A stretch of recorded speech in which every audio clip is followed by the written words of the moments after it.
Something strange happens when reality realizes you've stopped listening. The noise it used to make, the problems, the waiting, the repetition, begins to rearrange itself, almost offended that you're no longer obeying its story. The harder it tries to convince you that things are fixed, the more transparent its tricks become, and in that quiet defiance, something impossible starts to move. Not because you forced it, but because you stopped feeding it. This is where perception flips, when ignoring what reality insists is true becomes the most powerful act of creation you can make. You've probably noticed it in small, almost invisible moments. You glance at someone across a room. They sense it, even if your gaze lasts less than a second. Their posture shifts, their tone changes, their awareness flickers toward you. You didn't speak, you didn't act. You simply looked. Yet that simple act altered the field between you. Something moved, both outside and inside. Now imagine that same phenomenon applied to your entire reality. Every situation you look at, every problem you focus on, every emotion you revisit, all of it subtly reshapes itself under the weight of your attention. This is the paradox of observation. What seems passive is in fact an interference. Science stumbled upon this mystery decades ago. In the quantum experiments that tried to measure light as either a particle or a wave, the results depended on the observer's act of measurement. What was being looked at changed because it was being looked at. The universe, it seems, refuses to remain indifferent to awareness. But outside the lab, this principle continues in quieter, more personal ways. Think about the last time you noticed something wrong in your life. The car making a strange sound, the partner who seems distant. The slight ache in your shoulder.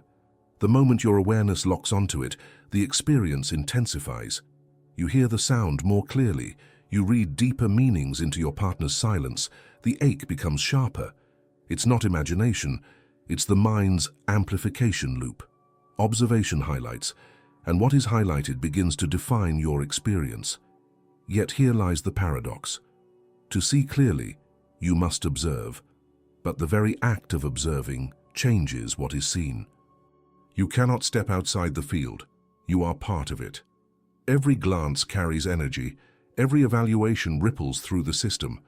Even your inner commentary, "This shouldn't be happening. I need to fix this. Why is it always like this?" becomes part of the observation itself. The so-called neutral witness is rarely neutral. Here's where the confusion begins. We are taught that awareness equals control. Pay attention to your goals. Focus on what you want. Visualize your success.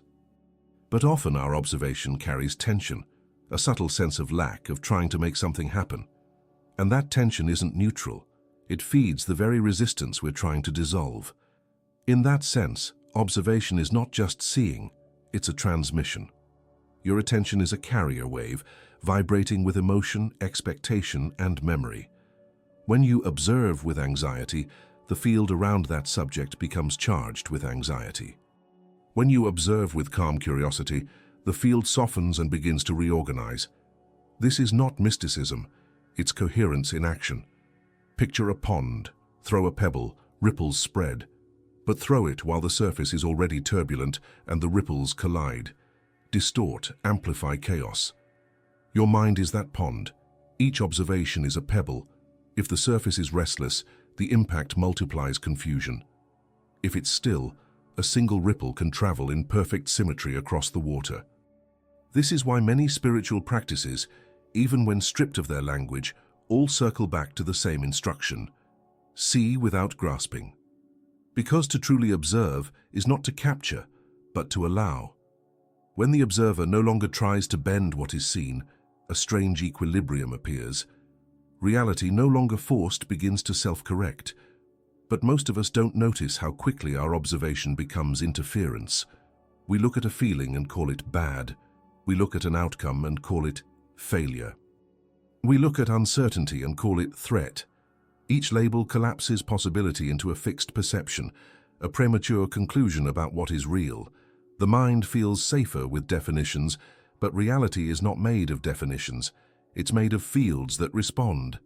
So the paradox of observation is not philosophical abstraction. It's the ground where your experience is constantly being written and rewritten. You think you're just seeing what is. In truth, you're co-creating what will be seen next. And yet, there is an even subtler error hiding here, one that nearly everyone commits without noticing. It's the confusion between observing and controlling. That's where the paradox deepens and begins to turn on itself, becoming not just mysterious, but dangerous. The more you try to use observation as a tool to force change, the more the system resists, as though reality senses manipulation and tightens around it. The more intensely you watch something to make it different, the more it stays the same. Why? Because intention without awareness becomes resistance disguised as observation, and that resistance, quiet and invisible, is what keeps your reality looping in familiar patterns. The next step is to expose this hidden trap, the fatal error of attention. It's the point where your own effort becomes the very wall that blocks transformation. There's a moment, almost imperceptible, when observation quietly turns into control. You think you're simply paying attention, but underneath, a subtle command has slipped in: change. You begin to observe not to understand, but to manipulate. It happens fast, almost reflexively. You look at a situation, judge it as wrong, and the very next thought is, how do I fix this?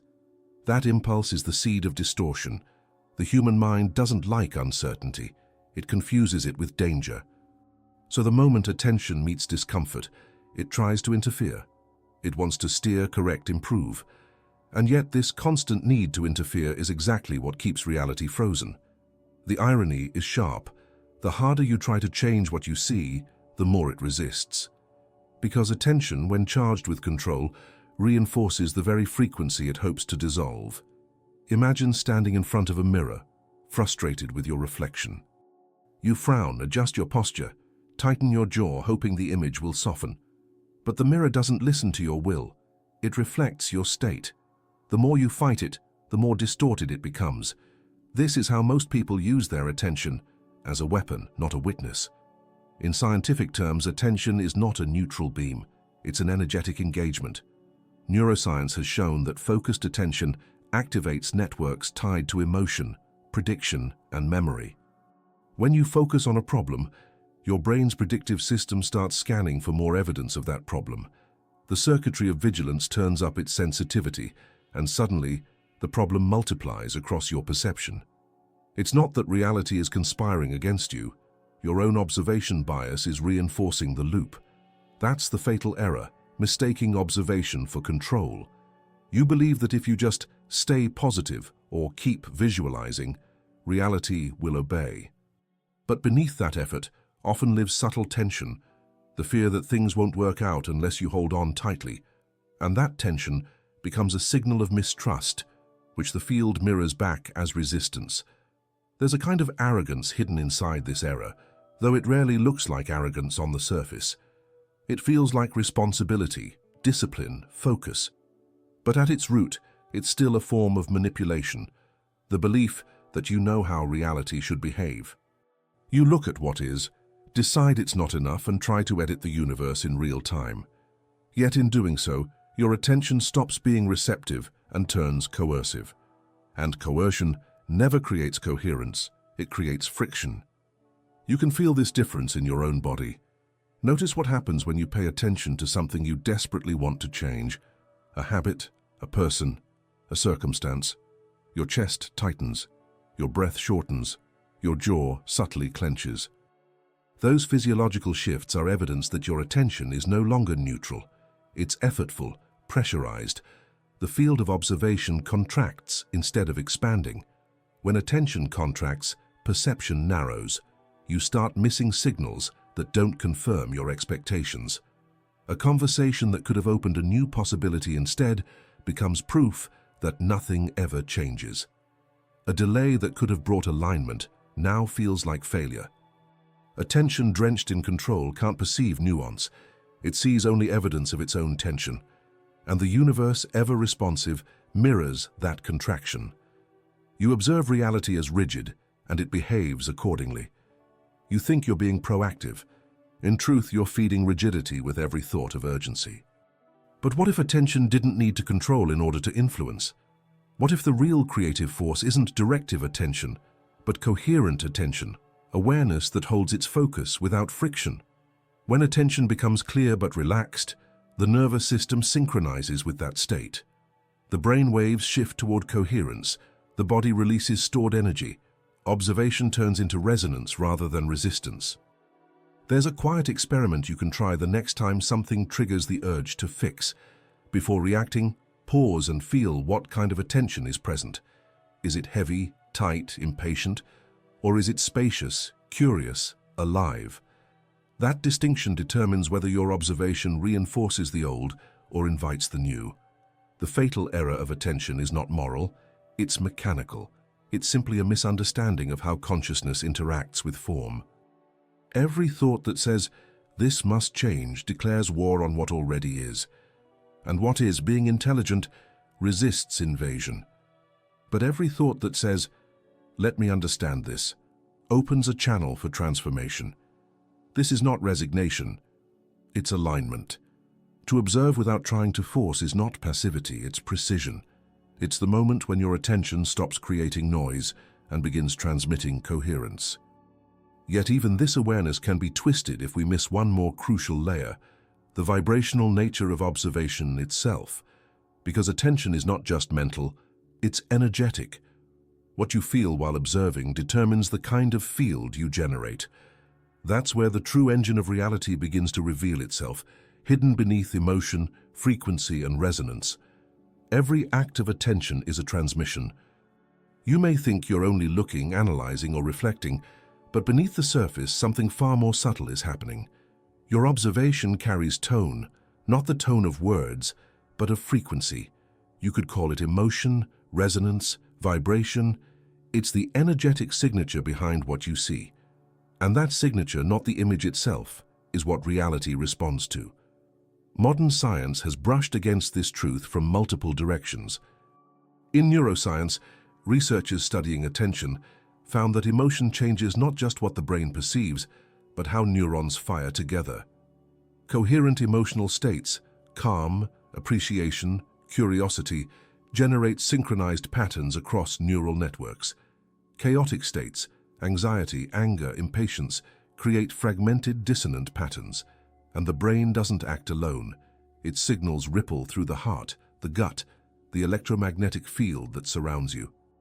What you call attention is not confined to your skull. It's a full-body broadcast. So when you observe something, and a person, a problem, a possibility, you are not just perceiving it. You are bathing it in the frequency of your current state. A thought of fear sends a tremor of constriction. A thought of curiosity releases a wave of openness. The field receives both messages and responds accordingly. You can test this easily in daily life. Speak to someone while subtly judging them, even if you hide it behind a polite smile. They'll feel it, not through logic, but through resonance. Then speak to them while genuinely curious about their experience. The difference in the atmosphere is undeniable. The content of the words might be the same, but the frequency is different. The invisible tone alters the visible outcome. Now imagine that this same principle applies not just to people, but to everything you observe. Finances, health, opportunity, memory. The world around you is not inert. It's a network of responsive patterns. When your observation is coherent, it harmonizes. When it's fragmented, it agitates. The material world is a feedback surface for the vibrations your attention carries. This is why trying to think positive often fails. The mind says one thing, "I'm calm and I trust I'm abundant," while the deeper emotional frequency says the opposite. The field listens to the vibration, not the sentence. The words may be beautiful, but if the feeling underneath is anxious or forced, the message that reality receives is one of scarcity and strain. In physics, this principle shows up as coherence and interference. Two waves that align amplify each other. Two waves that clash, cancel, or distort. Your observation is a wave. It can either synchronize with what you want to stabilize or clash against it. When you focus on a problem with frustration, your vibration interferes destructively with the very order you're hoping to restore. When you focus with a neutral or compassionate presence, the interference becomes constructive. Patterns reorganize toward harmony. This isn't mysticism in disguise. It's resonance at work. The same laws that govern sound and light also operate in the subtle field of consciousness. Every emotion has a measurable frequency. Every coherent state creates a ripple that organizes energy more efficiently. This is why certain moments of quiet clarity seem to magnetize solutions, not because you forced them, but because your vibration stopped contradicting itself. But few people observe with that level of coherence. Most observation carries hidden noise, the unspoken narrative, the subtle emotional recoil, the urgency to get rid of discomfort, and noise distorts the signal. The more you push, the more turbulence you create. The more you relax into awareness, the clearer the transmission becomes. Think of a tuning fork struck in a room full of other instruments. If one string vibrates in harmony with the fork, it begins to resonate on its own. The sound doesn't come from force but from correspondence. Your consciousness works the same way. What you hold vibrationally calls the matching frequencies into motion. You don't pull reality toward you. You resonate with the aspect of it that already matches your current tone. This understanding shifts the whole meaning of observation. It's not about looking harder or thinking better. It's about tuning the observer. The quality of your attention determines the geometry of your experience. When your emotional state and mental focus align, you enter coherence, and coherence is creative. But here's where the subtle trap reappears. As soon as you try to be coherent, effort sneaks back in. The vibration tightens, the signal wobbles. You cannot force neutrality, you can only allow it. The moment you observe with desire or fear, you send mixed frequencies that cancel each other out. So the question becomes, how do you observe without the weight of wanting? How do you hold your attention without charge, so that observation becomes alignment rather than interference? There is a kind of seeing that dissolves distortion completely, the power hidden in neutrality. It's not detachment and it's not indifference. It's something quieter, purer, and infinitely more transformative. At first glance, neutrality looks like nothing. A flat, lifeless absence of emotion. But true neutrality isn't cold detachment, it's precision. It's the rare state in which attention stops leaking energy into judgment, fear, or desire. In that space, observation becomes pure signal, free from the static of wanting things to be different. And that purity is not weakness, it's power in its most unassuming form. You can sense the difference instantly. Think of a moment when you were deeply agitated, trying to make a decision, prove a point, or solve a problem. Your thoughts collided like currents in a storm, each one charged with urgency. Now contrast that with a moment when you quietly understood something, without argument or struggle. The clarity was almost physical. Neutrality doesn't mean apathy, it means coherence without friction. It's the still point around which everything else organizes. In physics, equilibrium isn't the absence of force, it's the balance of forces. Neutrality works the same way. It doesn't erase emotion or opinion. It integrates them until no single one dominates. When that happens inside you, your nervous system relaxes, your perception widens, and your awareness becomes accurate. What you see stops being distorted by preference. You begin to perceive things as they are, not as your conditioning insists they must be. This shift is subtle but revolutionary. Most people believe transformation requires struggle, that change must come through pressure, strategy, or willpower. Yet when you observe through tension, that tension becomes the message. The field reflects agitation because that's what's being transmitted. Neutrality, on the other hand, is an open frequency. It doesn't push or pull, it allows, and in that allowing, the system reorganizes itself naturally. Imagine holding a compass in your hand while walking through a dense forest. If your hand trembles, the needle quivers endlessly, pointing nowhere. Only when your grip relaxes does the needle align with true north. Neutral observation is that steady hand. When attention stops shaking from emotional charge, the magnetic field of reality reveals its direction. Clarity isn't something you manufacture. It's what emerges when interference ceases. There's a biological parallel to this too. The human body constantly seeks homeostasis, balance between tension and release, excitation and rest. When your attention becomes neutral, Your physiology mirrors that equilibrium. Heart rate slows, cortisol levels drop, neural networks shift from defensive modes into integrative ones. The mind becomes less of a controller and more of a receiver. In that moment, intuition, the brain's ability to synthesize vast information without conscious effort, turns on. Neutrality opens bandwidth. But neutrality can feel threatening at first because it dismantles the ego's favorite illusion: control. The mind equates neutrality with passivity, as though letting go means giving up. Yet in practice, neutrality is not surrender to fate.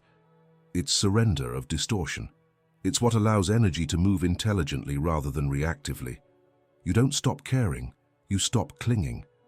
Consider how this plays out in relationships.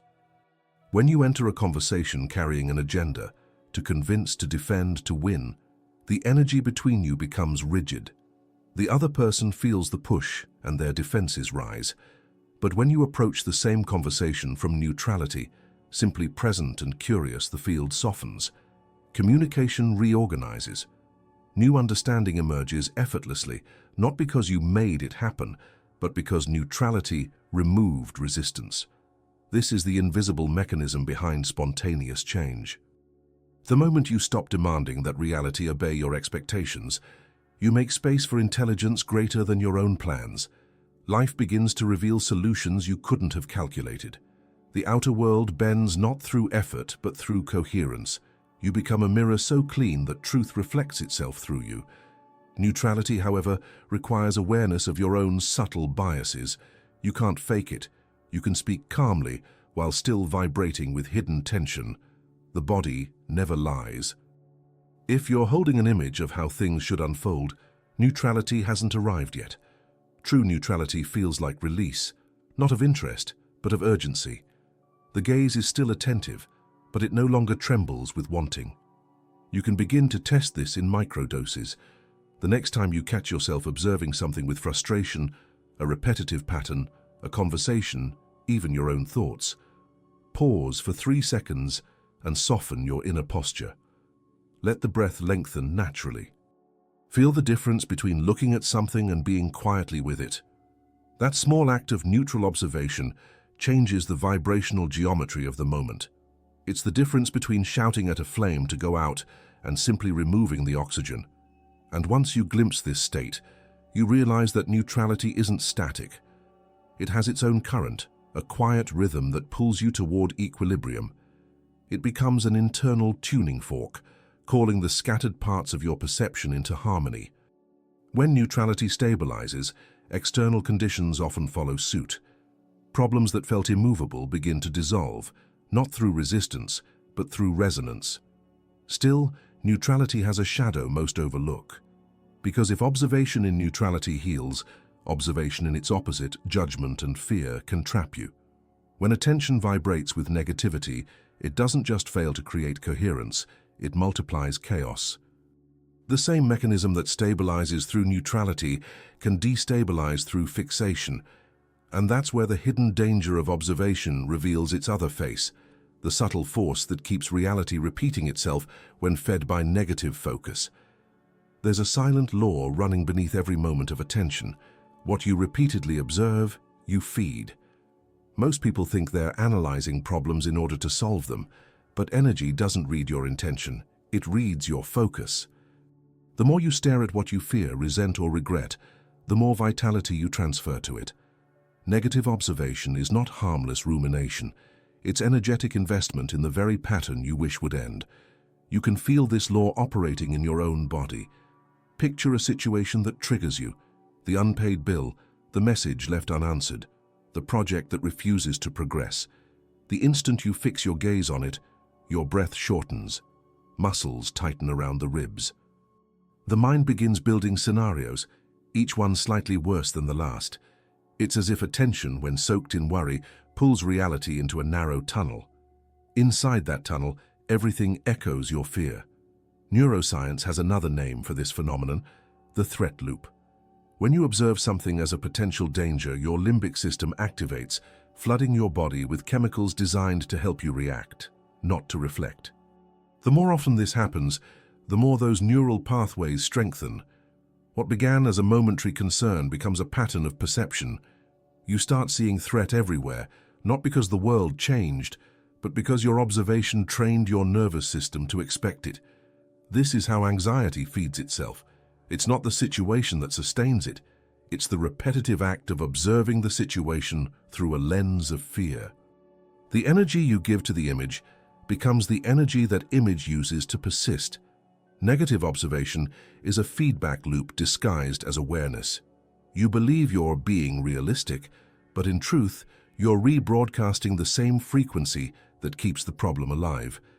The danger deepens when emotion fuses with narrative. A single thought, "It's not working," gathers evidence to justify its existence. Each piece of evidence strengthens the vibration until attention becomes obsession. What started as a mental note mutates into identity. Nothing ever works for me.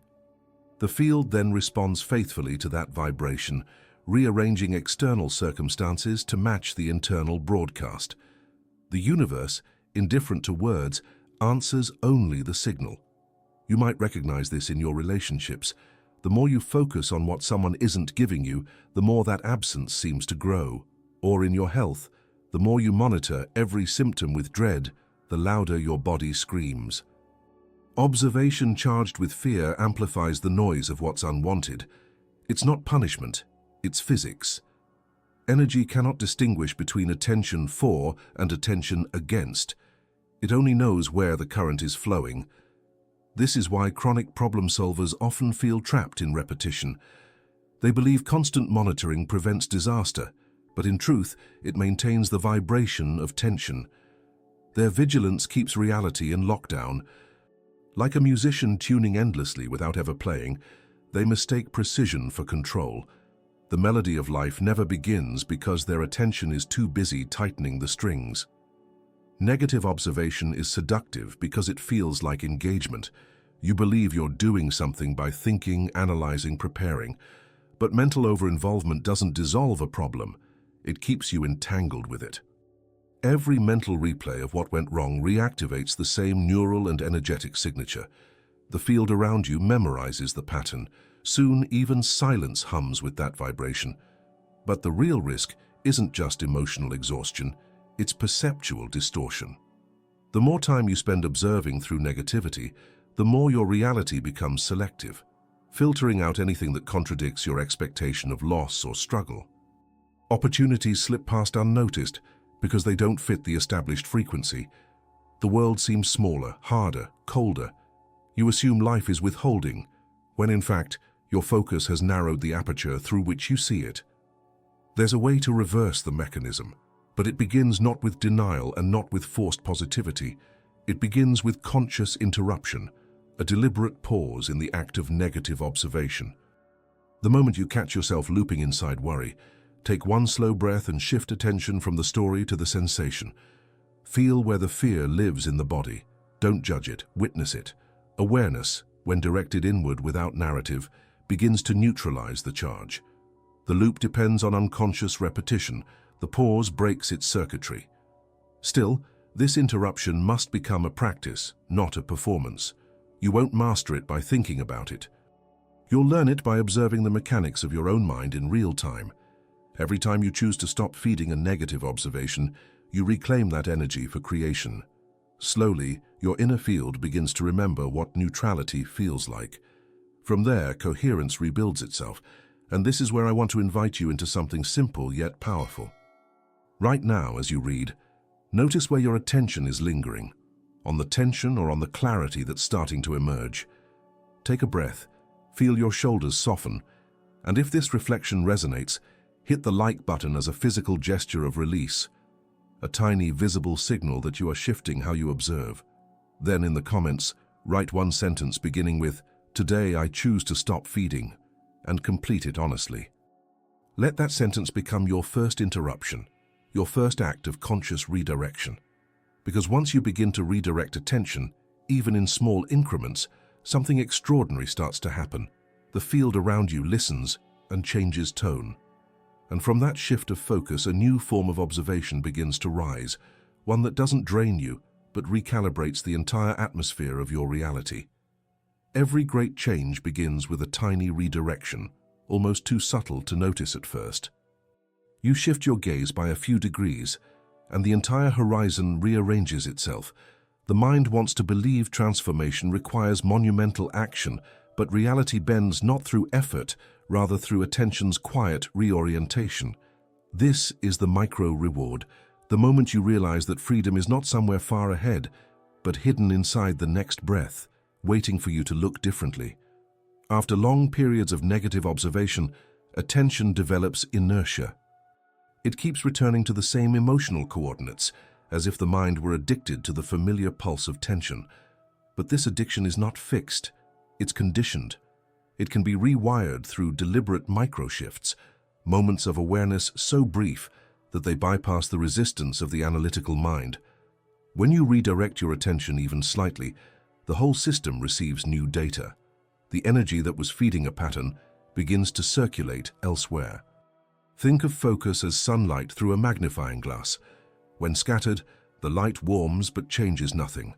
When gathered, it ignites. The secret is not to force focus on what you want, but to soften focus on what drains you. Each time you disengage from a loop of complaint or fear, you reclaim coherence.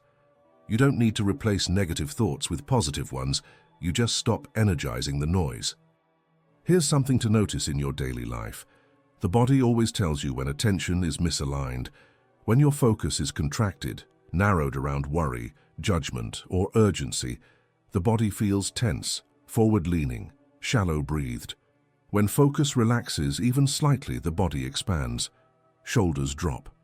Vision widens. There's a subtle sense of returning home. That shift isn't symbolic, it's neurological. The parasympathetic nervous system activates, signaling safety. From that physiology, perception changes. You start noticing possibilities instead of obstacles. This is why a few seconds of conscious redirection can outweigh hours of mental argument. The nervous system doesn't need an explanation to recalibrate, it needs a signal. The signal is the breath, slow, deliberate, rhythmic. One full exhale resets attention faster than a dozen affirmations, because breath anchors awareness in the body, not in the narrative. The moment you come back to the body, thought loses its authority. The story stops driving, it becomes background noise. You can experiment with this almost anywhere, while standing in line, waiting at a red light, sitting before an uncomfortable conversation. When you feel the usual pattern rising, the tightness, the spiral, pause for 3 seconds and breathe slowly through the nose. As you exhale, allow the eyes to soften their focus. Notice how the external scene subtly reconfigures itself. You're still in the same place, but the emotional geometry of the moment has changed. The field reorganizes because your perception no longer agitates it. That's the essence of the micro-reward. Reality mirrors the smallest inner shifts almost instantly. When focus softens, coherence increases. When coherence increases, clarity follows. You begin to sense the texture of the present moment with more resolution, as if reality had turned up its definition. Even colors appear more vivid, sounds more precise. You're not hallucinating. You're perceiving without distortion. Psychologically, this happens because the prefrontal cortex, the region responsible for executive attention, shares pathways with the limbic system, which regulates emotion. When awareness decouples from emotional charge, the brain's connectivity reorganizes. You regain access to creativity, empathy, and long-term perspective. In simpler words, when focus shifts, intelligence expands. But this new quality of attention doesn't last by chance. It requires repetition, just like any muscle memory. The mind will try to reclaim control, pulling you back into old grooves of vigilance. That's normal. The shift of focus isn't a one-time event. It's a practice of remembering. Each time you notice you've been caught in reactive observation, you simply return. No scolding, no performance. The gentleness of that return is what strengthens coherence. Over time, these micro-rewards accumulate into something extraordinary, a baseline of stability. You stop swinging between extremes of elation and despair because attention no longer takes the bait of emotional turbulence. You begin to perceive yourself as the steady point around which experiences revolve, not the debris being carried by their current. This stability doesn't numb you. It amplifies your capacity to feel without drowning. You can see the difference most clearly in moments of conflict. Before, an argument would hijack your entire system, adrenaline spiking, breath trapped, awareness collapsing into defense. Now, after practicing micro shifts of focus, you notice the surge, but don't merge with it. You stay aware of the breath, the temperature of the room, the other person's tone without immediately interpreting it. That neutrality allows you to respond instead of react. And sometimes that single breath, that microscopic pause, is enough to rewrite the outcome entirely. In these moments, the universe rewards you with something tangible, a felt sense of expansion, almost like fresh air rushing into a closed room. It's brief, but unmistakable. That's coherence returning, energy once trapped in worry becoming available again for creation. You can sense a quiet power humming beneath the surface, the kind that doesn't need to prove itself. This is the real reward of awareness, energy reclaimed, clarity restored. But attention, like any living force, has momentum. Once you learn to redirect it, you must also learn where to let it land. Neutrality gives you stillness, but not direction.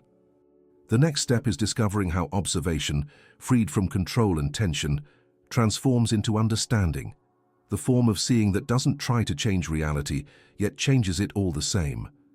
And that realization turns the entire concept of power on its head, leading to a quiet revelation about where transformation truly begins. All this time, you thought the purpose of observation was to change reality, to fix, to shape, to manifest something better. You believed awareness was a lever, a spiritual form of control. That belief is what kept the loop alive. The twist is this: the true power of observation isn't to change anything. It's to understand. And it's understanding, not intention, not visualization, not effort, that transforms what is seen. For most of your life, you've been trained to equate clarity with achievement. The culture around you rewards results, not awareness. So when you began exploring the mechanics of consciousness, you imported the same habit. You turned attention into a weapon of improvement.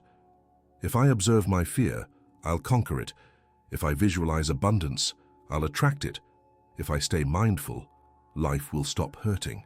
But this is just the ego wearing the mask of awakening, a subtler form of control disguised as spirituality. Reality doesn't respond to willpower, it responds to coherence. And coherence doesn't arise from force, it arises from understanding. Understanding isn't mental, it's experiential. It's the moment when the observer and the observed collapse into a single field, when you see something so completely that resistance dissolves. What you call transformation isn't a new state replacing an old one. It's the old one finally being seen without distortion. Imagine standing before a stormy sea. You can spend your life fighting the waves, demanding that they calm down, or you can watch long enough to notice the deeper rhythm underneath the chaos, the tidal intelligence that moves everything in patterns far older than your fear. The moment you recognize that rhythm, something quiets inside you. The waves don't stop, but your relationship with them changes. That change in relationship is transformation. The storm loses its authority. This is what happens when you stop observing to control and start observing to understand. The energy of resistance collapses. The field around the experience reorganizes itself, not because you pushed, but because you stopped pushing. Observation becomes transparency.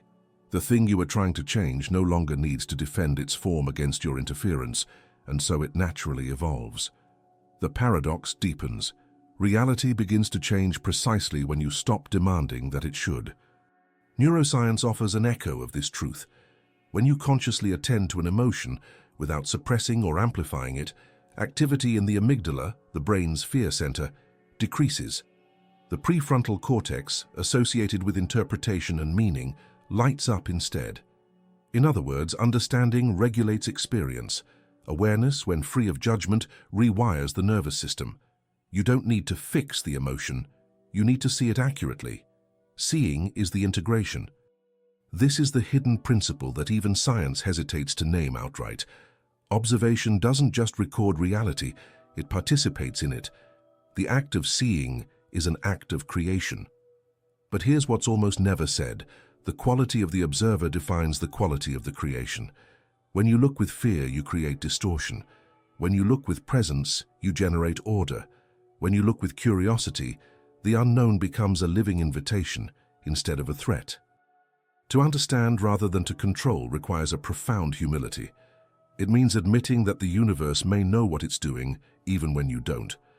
It means giving up the illusion that you are the master sculptor of circumstances and realizing instead that you are both clay and consciousness shaping each other. Control is linear, understanding is quantum. It doesn't impose, it reveals. Once this becomes clear, the whole architecture of self-improvement starts to dissolve. You begin to see that every technique, affirmation, and visualization you've ever used was never about changing reality, but about changing you, about refining the instrument of perception. Because when the observer changes frequency, the observed reality follows without effort. There's an almost sacred irony in this. You've been trying to attract, manifest, and engineer what could only arrive through surrender. The force you've been applying was the wall itself. And the moment you stop pushing, space reappears. Space is understanding made visible, the infinite room where new probabilities can emerge. So the twist isn't just conceptual, it's visceral. When you stop using awareness as manipulation, you begin to feel awareness as communion. You realize that consciousness is not looking at the world, it's looking as the world. The separation between observer and observed dissolves, and what's left is participation, pure exchange. In that unity, change happens not because you command it, but because you are it. And this realization opens the next layer of inquiry. If understanding transforms reality, then what exactly happens inside you when consciousness touches matter? How does the internal alignment of thought and feeling translate into external coherence? To answer that, you have to step even deeper, into the invisible bridge between consciousness and the physical world, where vibration becomes structure and the unseen writes itself into form. Everything you experience is a conversation between two fields, consciousness and form. You could call one the listener, the other the echo. Every thought, every feeling, every subtle pulse of attention sends out a vibration that reality reflects in kind. It doesn't happen as cause and effect in the linear sense. It happens as resonance. The outer world isn't reacting to your mind's commands. It's resonating with your inner coherence, aligning itself to the signal you continuously emit. When people hear this, they often interpret it as metaphoric, but the science of it is closer than most suspect. Your nervous system, your heart, and your brain generate electromagnetic fields that extend beyond your skin. These fields don't just register your internal states, they broadcast them. In studies of limbic resonance, researchers found that human beings synchronize their physiological rhythms when in close proximity.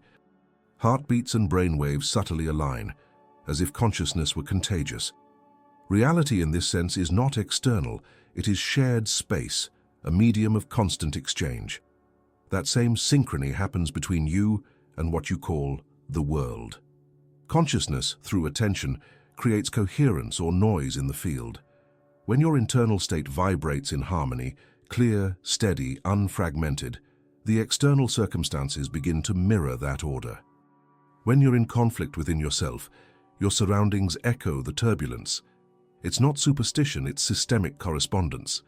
The universe doesn't conspire for or against you, it simply tunes itself to your frequency. Consider how often this truth shows up in ordinary life. On days when you wake up agitated, small annoyances multiply.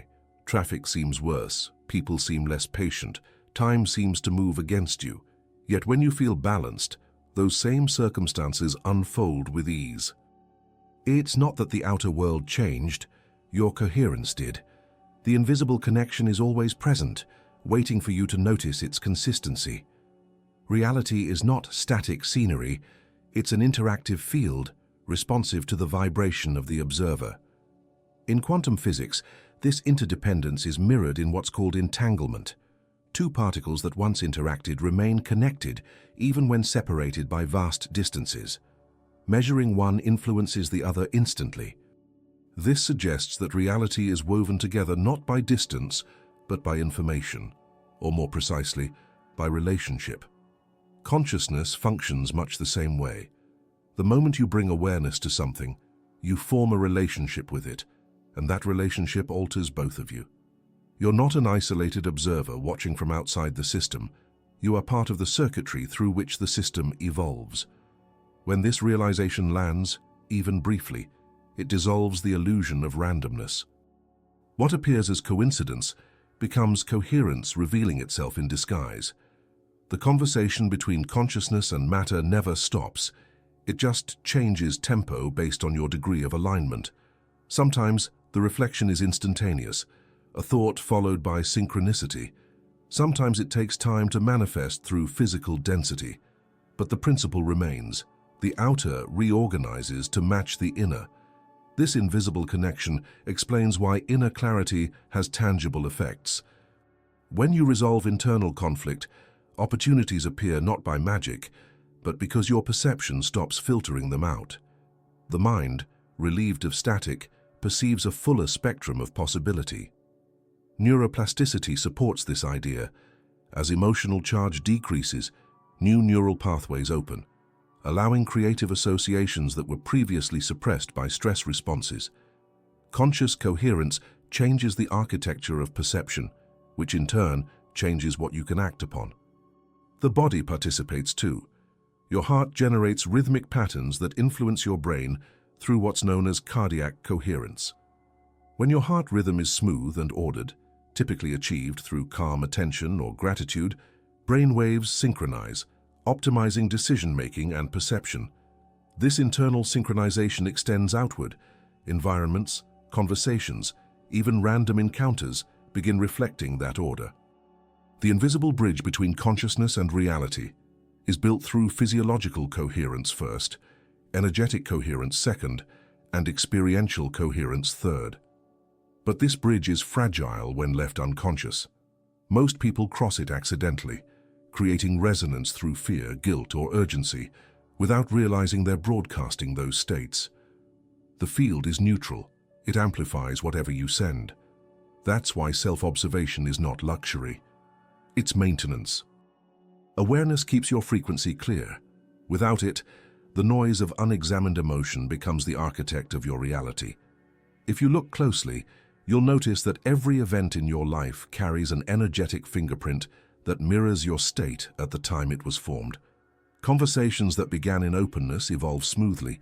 Those that began in defensiveness spiral into tension. Projects initiated from inspiration attract synchronicity. Those born from fear stagnate. The invisible connection never stops translating vibration into form. And yet, understanding this doesn't mean you must become hyper-vigilant about every thought or emotion. That would only create new distortion. What matters is the tone of your observation, not control but awareness.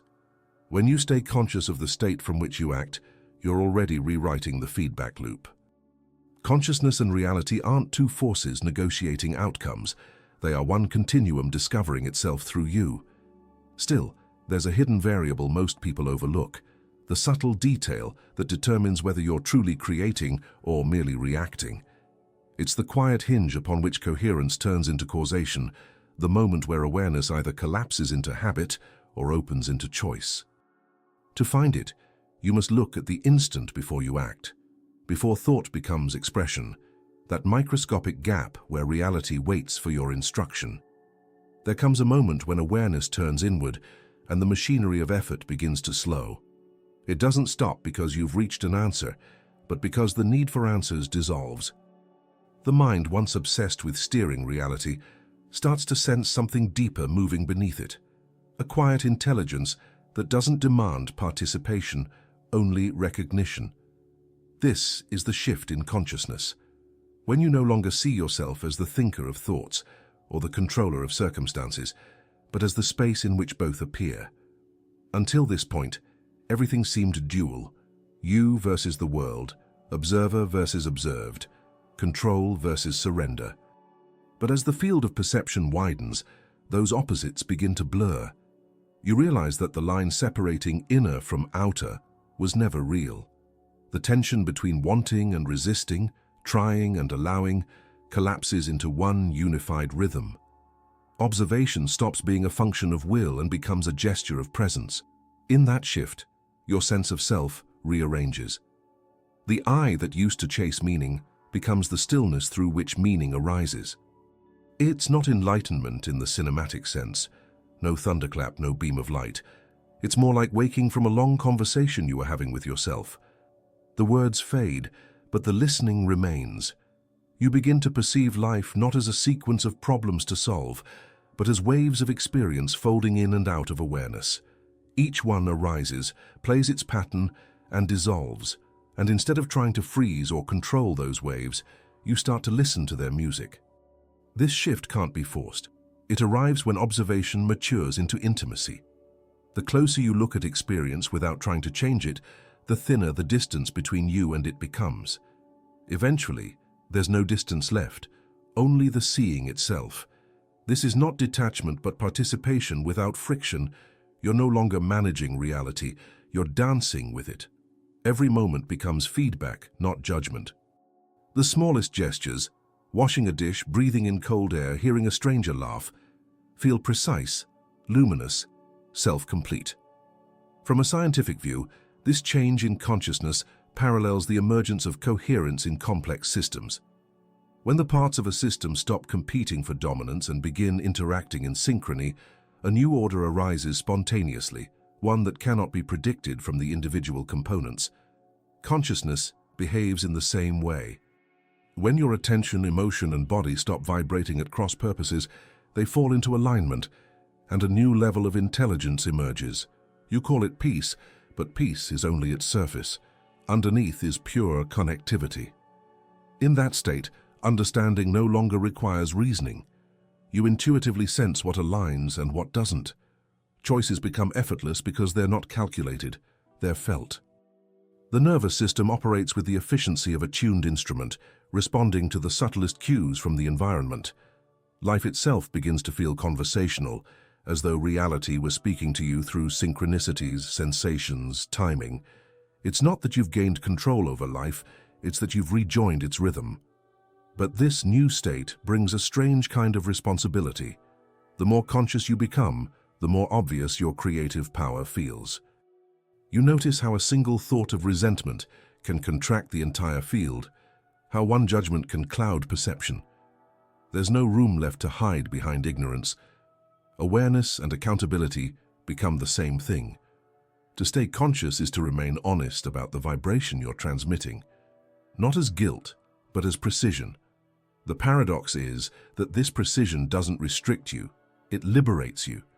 You no longer need to manipulate outcomes because you trust the coherence beneath events.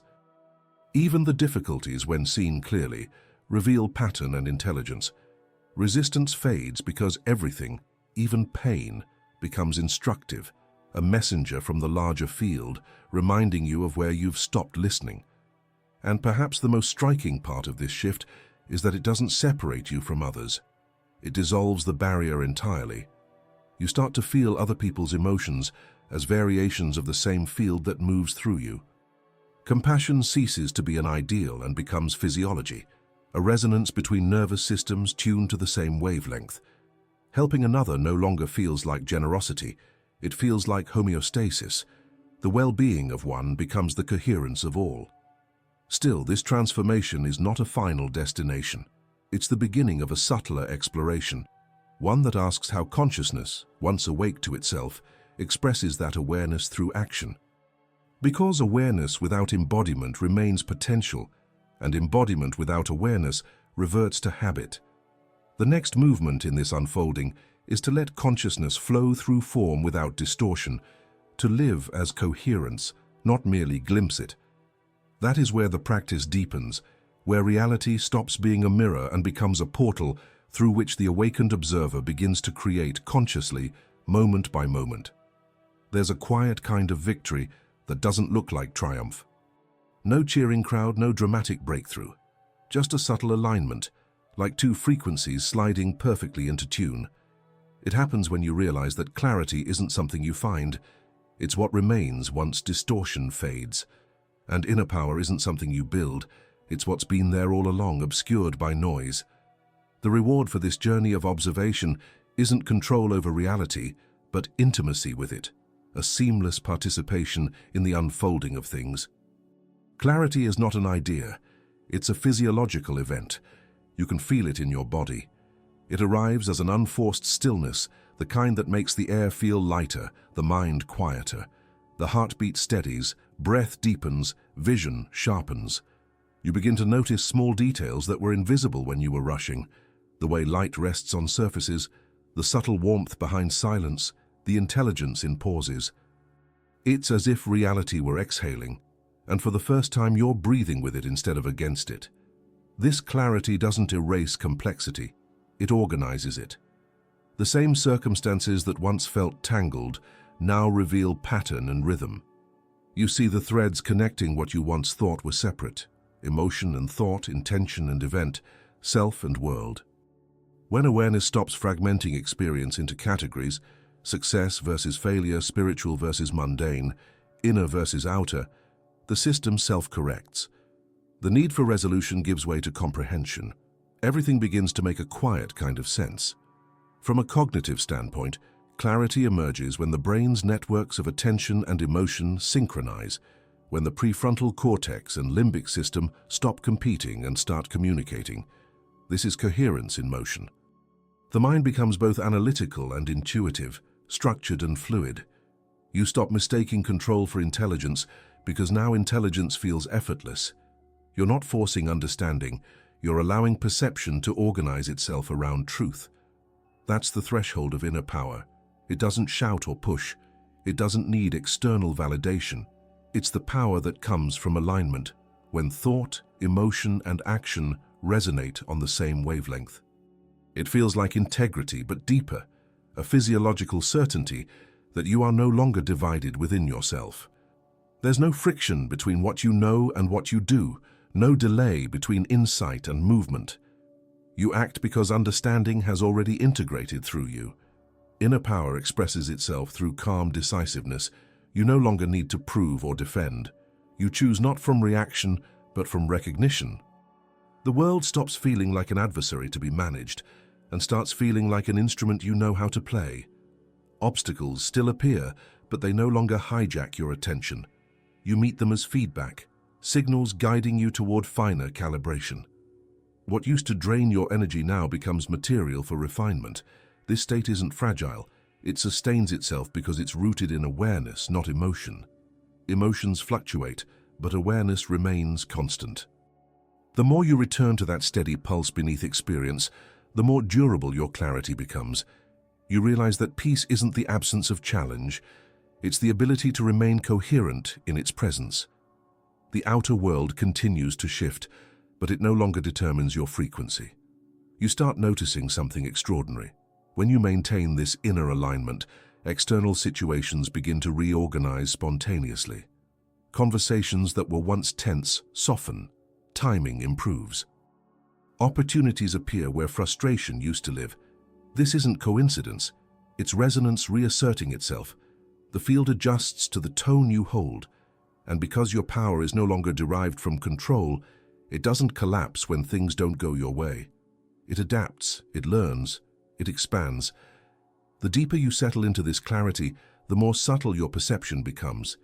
You begin to sense the undercurrent of energy in every moment, not just in your own body, but in the collective field.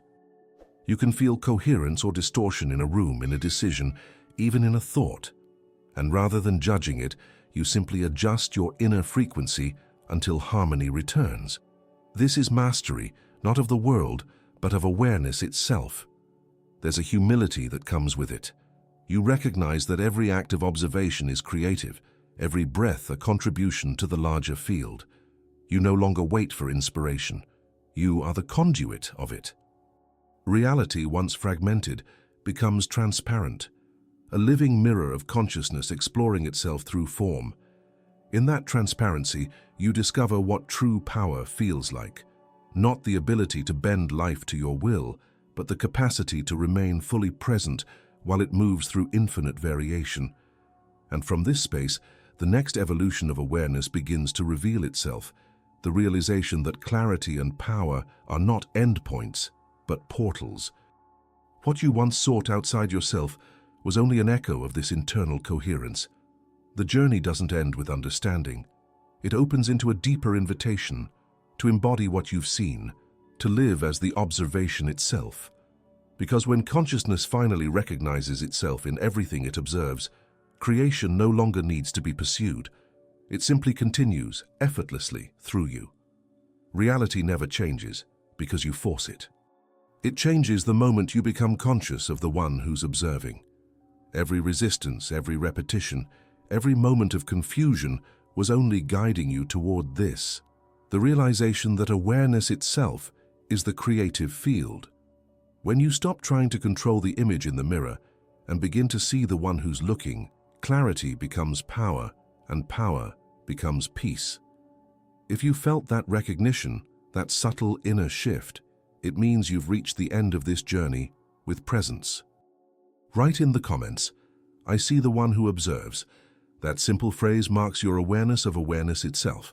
And if this exploration expanded something in you, stay in that state and watch one of the videos appearing on your screen right now. Each one is another step deeper into the mystery of consciousness, coherence, and the reality you're quietly creating.